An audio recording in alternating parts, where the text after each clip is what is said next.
Sadhguru, what can I do for my Guru? How can I support you? I felt like I want to do something, but I didn't know what. The best thing you can do is don't poison yourself with all those things. That's the best thing you can do for your Guru. I want all of you to remember this. The best thing that you can ever do for your Guru, if at all if you feel like you want to do, is that you drop your nonsense and grow. What's the best thing a garden can do for a gardener? To grow and bloom, isn't it? No, we want to do this to you, we want to do that to you. That's not the intention, that's not the goal. The best thing you can do for anybody is, you must do what they want, isn't it? Not what you want. Always this is the problem. The best thing you can do for anybody is, you must do what they want. So, there is nothing you can do. The best thing you can do is you grow and blossom.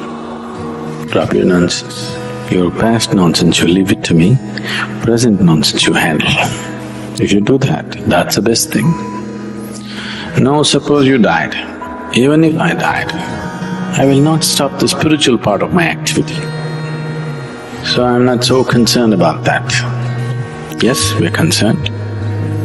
The foundation could be hurt, activity could be hurt, but not the spiritual part of the work. The concern is that people will be here and if they don't grow. I planted people in my garden and they never blossomed, and that I'm terrified of.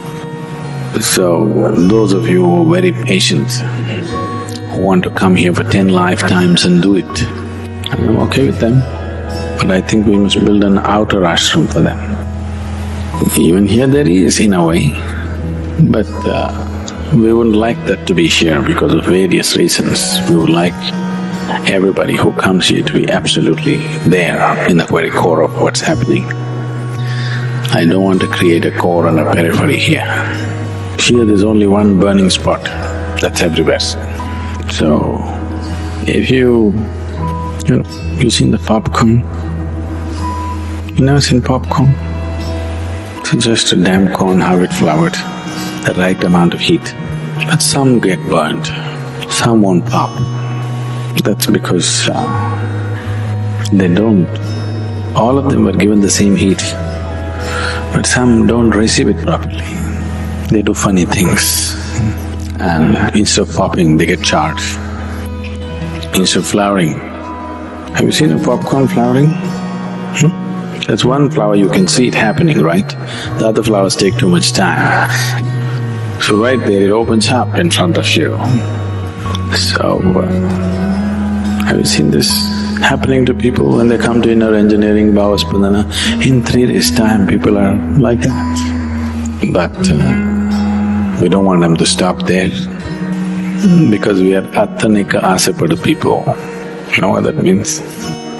We desire for everything, we don't desire for this much growth or that much growth. We are not willing to settle for anything less than the whole. If you are willing to settle for peace, we could settle you very easily. If you're willing to settle for love, we would settle you very easily. If you're willing to settle for blissfulness, we could settle you very easily. But we are Attanika Asapada. We won't settle for anything, we want it all. Because of that kind of mode, it's just on and on and on. If you're willing to settle for any one of those things, peace, love, satisfaction, happiness, we could have settled you up very easily. So if you just want to settle for any one of them, it's okay, it's your choice. But… and you need not be in the core of things. You could be anywhere and still do that, you know. So what could I do? Especially if Sadhguru is going to die tomorrow, you must blossom tonight, isn't it? So I want you to look at life like this. Either you may die or I may die tomorrow morning. So something should happen tonight, isn't it so?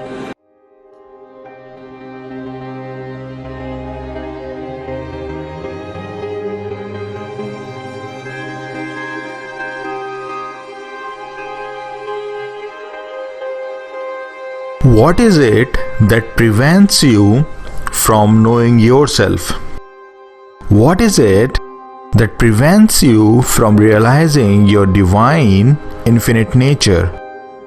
It is your ego. It's your mind. And unless you surrender it to the existence, unless you surrender it to your Guru, your spiritual master, you cannot realize the truth of your being. You cannot know who you really are. Remember, a true spiritual master doesn't want anything from you. That's what Sadhguru hinted at in his talk.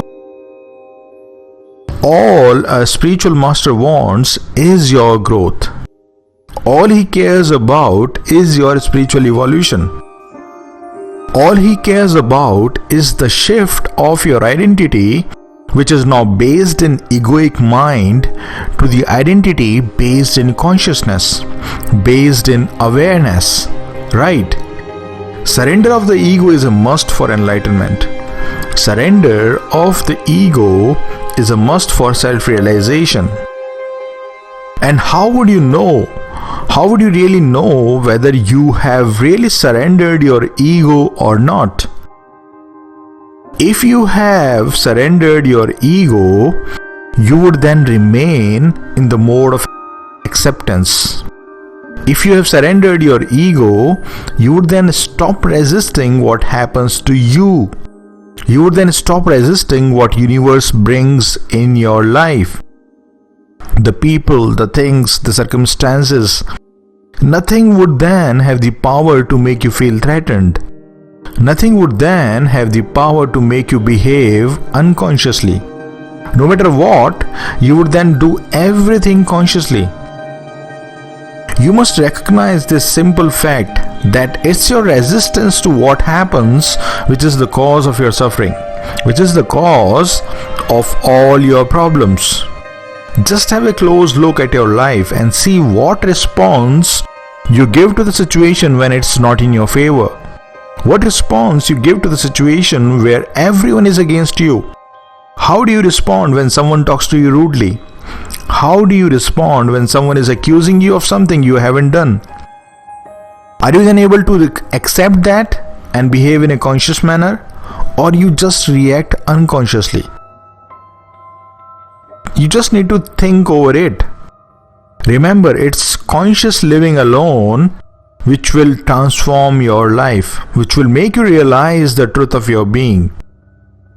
In fact, the first step that you can take on the path of conscious living is to see how ego runs your life, how all your actions are motivated by egoic wants and cravings. Unless you recognize the egoic patterns within you, it's not possible to get rid of them. And this is where Guru comes into picture. He or she acquaints you with your inner world whose ruler is your ego. So try to recognize the egoic patterns within you, and recognition is enough. Recognition is the very depth of that pattern. Because who recognizes the egoic pattern? It's the consciousness in you. It's the awareness in you which recognizes that, egoic pattern. And so when you recognize any egoic pattern within you, you are then no more the ego. You are then the consciousness at that very moment. You are the awareness at that very moment which recognizes that egoic pattern. So just try to recognize the egoic pattern, and awareness will do the rest. Also, when you recognize any egoic pattern within you, you then feel a subtle emanation of peace within yourself. That is your own peace. The divine peace, which is not the result of any favorable situation in the external world. It is uncaused. It has got no cause behind it, because it is your own. That's the peace about which Jesus said, the peace which passes all understanding.